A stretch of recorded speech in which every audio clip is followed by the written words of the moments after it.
Guys, may na-aksidente. Rescue tayo. Rescue tayo, rescue.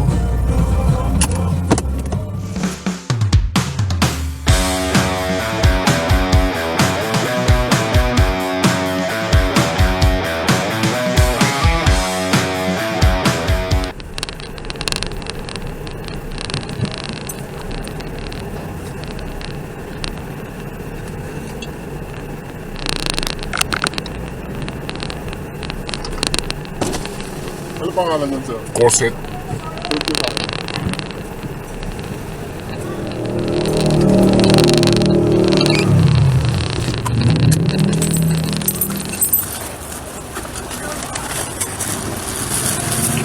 ka in-upload.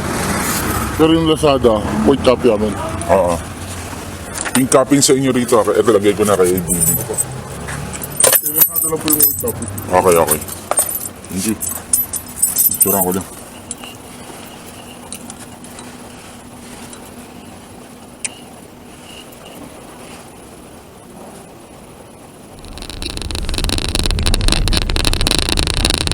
Good day guys. Around 2 p.m. today, nakakuha tayo ng first booking kay Transportify. So ang rate niya is 1,800 something. Then total cover niya na travel is 57 kilometers. So may dalawang drop siya guys. Dito sa may Ortigas, tsaka going to San Pedro Laguna. Ngayon, business program to. So meron siyang pad collection. Papipirmahan natin yung mga binigay na resibo ni Sir kanina. The same time, mamaya pagkas ng booking, idadrop natin sa affiliated drop-off station ni Transportify. So biyahihin na natin to. So ngayon iniiwasan natin kumuha ng biyahe sa mga parteng Manila kasi nga dahil nga gawa ng rally ng mga kapatid nating Iglesia ni Cristo. So hindi niiwasan natin yung lugar na yon. Ngayon, dapat dadaan ako dun sa toll gate Kaso ang problema, biglang lahat nung autosweep ko tsaka yung easy trip ko nag-log out. Ewan ko kung bakit. Ngayon naalala ko pa yung password So mamaya na kasi rolling naman tayo dito. Siguro pagtapos natin dun sa Pasig, tsaka natin ayusin yung natin, yung sa toll. Tsaka kung magkaroon ng time mamaya, magpapa-convert na rin siguro ako sa yung 1 RFID. Kung wala akong makitang booking na maganda.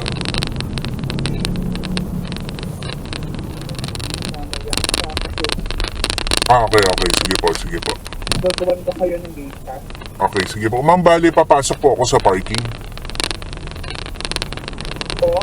Kung papasok po ako sa parking o dun sa drop-off lang. So, drop-off lang po kayo? Okay. Sige po. Okay po. Malapit na po Mga 2 minutes away. Para paano po, drop po yung gate pass. Okay. I-text ko na lang po.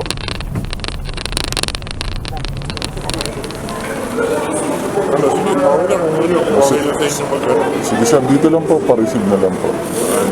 Naman Saka na-picture naman ko anong tsura talaga. Yan lang po sir, dito talaga.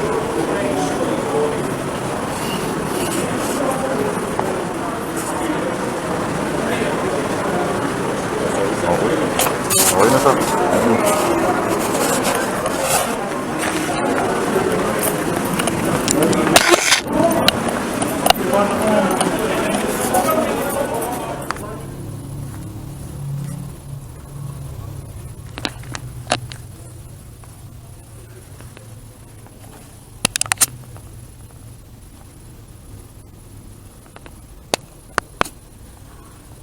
So guys, na-drop na natin So yan yung characteristics niya, may buhat service. So yun nga, dinala natin dun sa lobby. Babayaran yung parking, toll, may waiting time, may pad collection, business program. So yung mga napapirmahan natin papeles doon na pinadala ng booker, i-remit natin sa designated na drop-off ni Transportify. Yun ang pad collection. Pag may symbol na pad collection, yung parang mail na may parang bell, pad collection yun. So punta na tayo sa last drop natin. Okay, San Pedro, Laguna. Tingnan natin yung layo. 1 hour and 9 minutes. 31 kilometers. Start. Okay. When around Fulani Ellen 6 months ago pa, we are trying to reach out to Derek and Ellen for their statements at bukas po ang sakto na ay para sa inyong kwentong dalawa. Ako'y nalulungkot po because mga kaibigan ko pareho, si Derek at si Ellen, and I'm a bit affected because I saw the good times. Kaya parang sinasabi ko na I choose to wear the good times. I don't know anything about the story. So, because one time of your story, if you want to share with us the story, narito naman sa rin. Maraming salamat. Samantala, naging tagapag balita, Double B Parade. Ayun, matanggay ng broadcast. Paano lang bakit ko, sir? Paano ang dami? Oo, yun ang tinagyan. At saka sa meron siya. Free na daw, Steph. F570. Bakit ko yung dati? Opo, siguro. Kasi may dineliver din kasi sila na yung 100 na piraso siya. 576. Yung ano yun, sir? The 570. Alam ko 584 yun. Pati rin kaya ito? Baka dahil to, dinagdag lang siguro, hindi kaya. Hindi ko kasi may 5. Ano ngayon kasi lang po niya?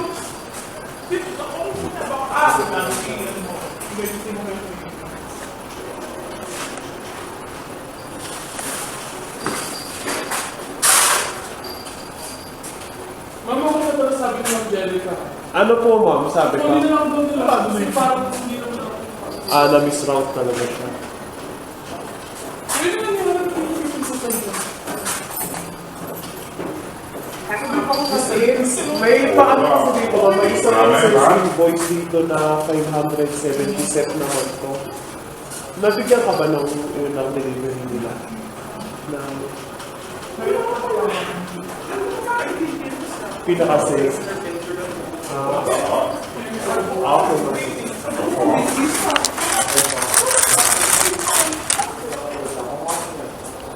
Hindi.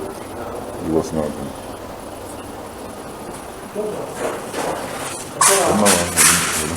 Kasama. Sa ano ba yan, sir? Lalamove? Transportify. Ano ka na po, mama? Sige, sir. Okay na po.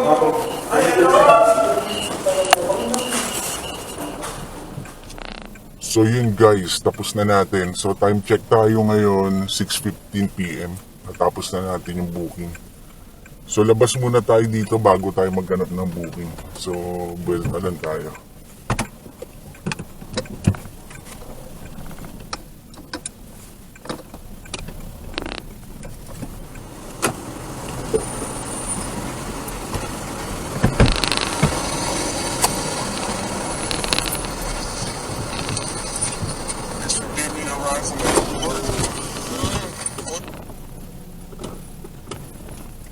Okay guys, may nakuha tayong second booking, 8:15 PM, Muntinlupa to Makati.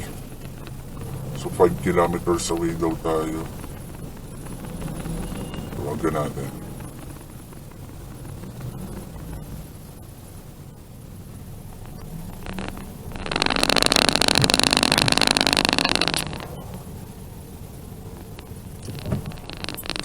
Parang wala kang lalabasan dito ah. Guys, kaloob-looban to. Sikip. Parang wala kang lalabasan dito. So guys, pag maglalalamove kayo, minsan pag nagsaswipe kayo, hindi nyo talaga matakatansya yung lugar eh. Tulad nito, kung alam kong ganito, hindi ko sa swipe to. Parang hirap eh.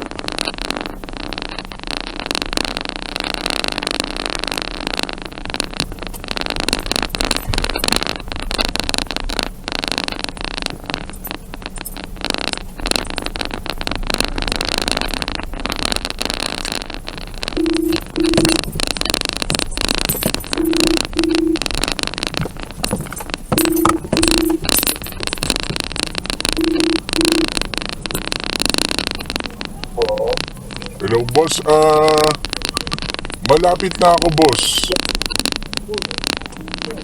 Ang ganda mo. Pumasok na po ba kayo Bilibid? Ay, sa loob po ba ng Bilibid yung may mga gwardya? Opo. Sa kabilang street po kasi ako pinadaan eh, parang squatter na yata. Lumay po ka po ba? Opo, lumiko ako. So, buwelta po ako, buwelta. Opo, balik po. Tapos pasok po kayo sa Bilibid. Tapos yung unang kanto sa kaliwa niyo po. Yun po yung lumiko. Okay. Kaya pala sabi ko parang alanganin na dito ah. Madilim dyan eh. Oo, ang dilim. Parang ano na nga to. Okay, sa Bilibid pala. Okay.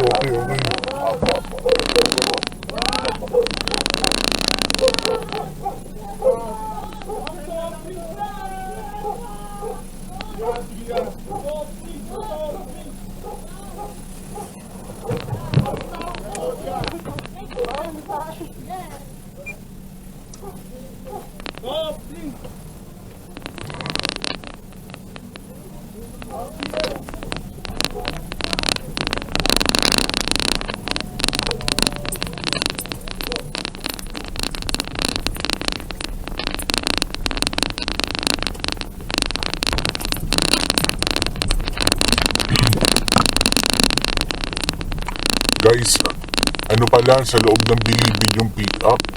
So, kasi pinaikot tayo ni dito naka-Pintay Ways eh. So, sinundan ko lang. So, dapat pala doon tayo sa loob ng Bilibid papasok. So, dito nga alanganin na talaga yung ano dito eh.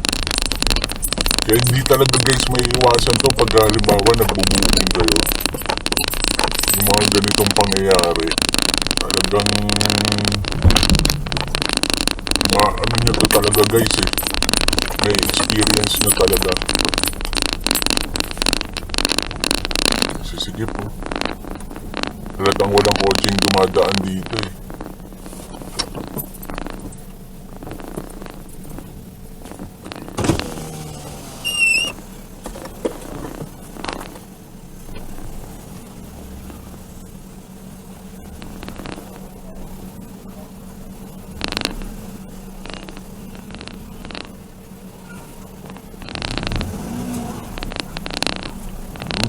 Tansya.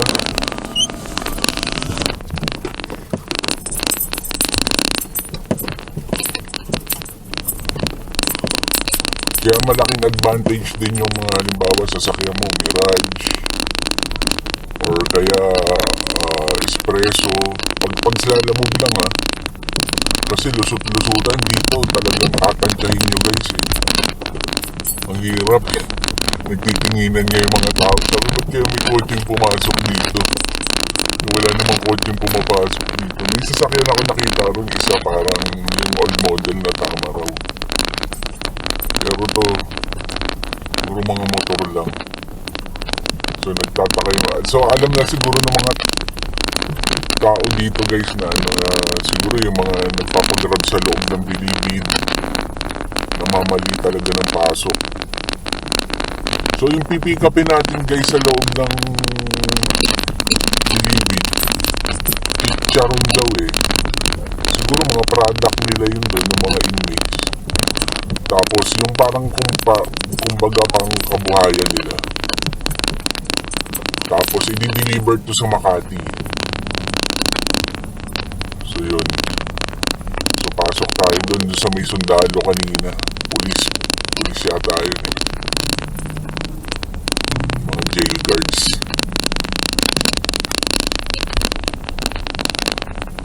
So first time ko napunta rito sa area yung National Bilibid Prison. Ngayon lang ako nakapunta rito eh. So makikita natin guys kung anong itsura. Kanto ng kaliwa. U4 checkpoint.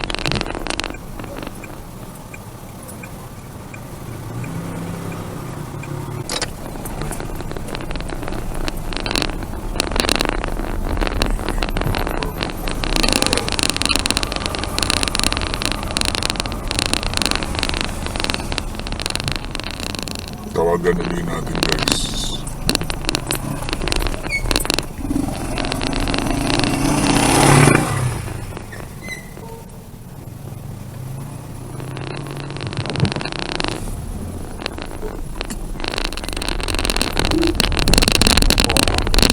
Hello sir, nakapasok na ako sir. Umaliwa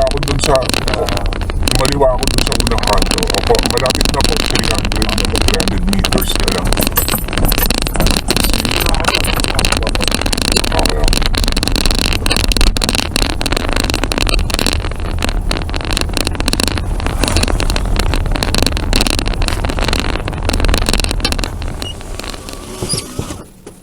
So, maniobra na lang tayo dito boss. Tatlong chicha. Pakita ko sa inyo guys ha. Ayan boss, mga chicharon. Ang masasarap. Ewan ko kung sila gumagawa yan o inahangul. Nagre-repack sila. So, ano natin to hatid? So, hanapan natin ang kasabay to. Ay, tinaman yung obra muna tayo. Kung saan.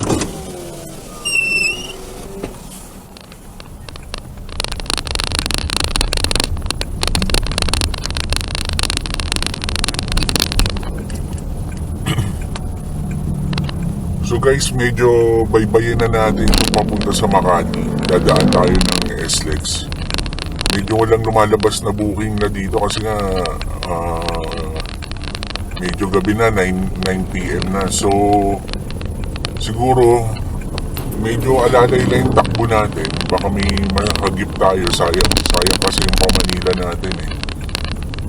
Malaki rin to kasi munting lupa. Kung may pa-Manila ka makagip yan eh, mga kulang-kulang 500 din yan, 500. Pero kung wala, okay rin lang kasi nahabol natin din yung oras.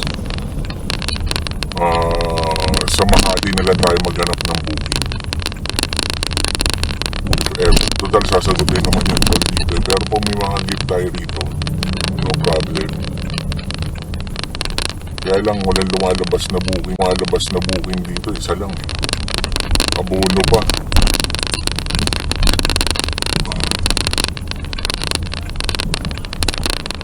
So try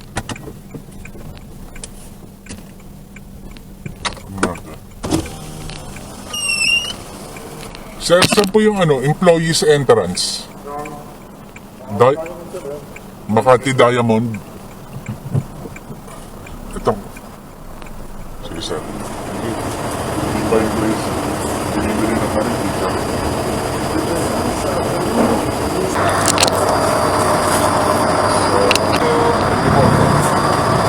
So, na-drop na.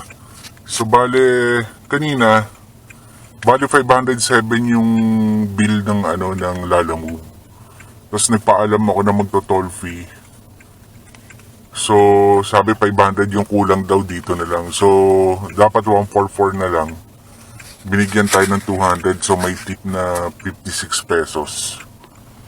So, thank you kay ma'am.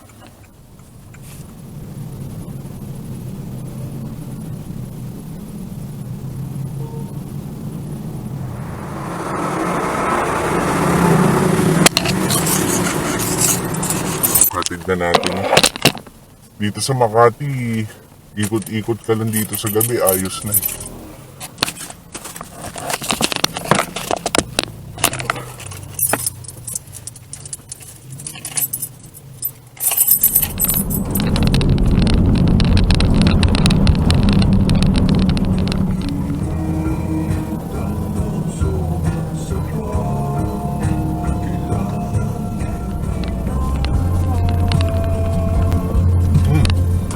Guys, may na-aksidente.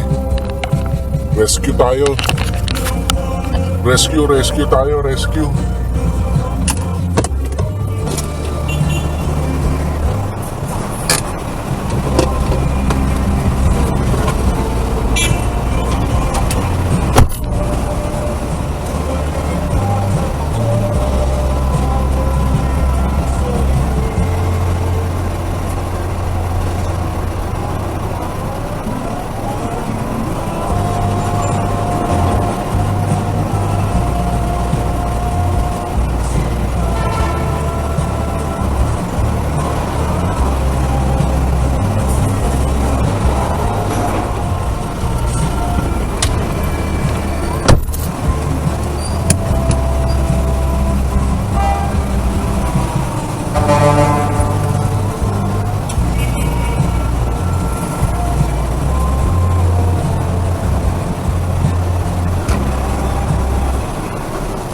So guys, buti walang matinding dali si ate. Parang yung joyride, umislide. So memplang. So may pulis na. Okay na. Okay na.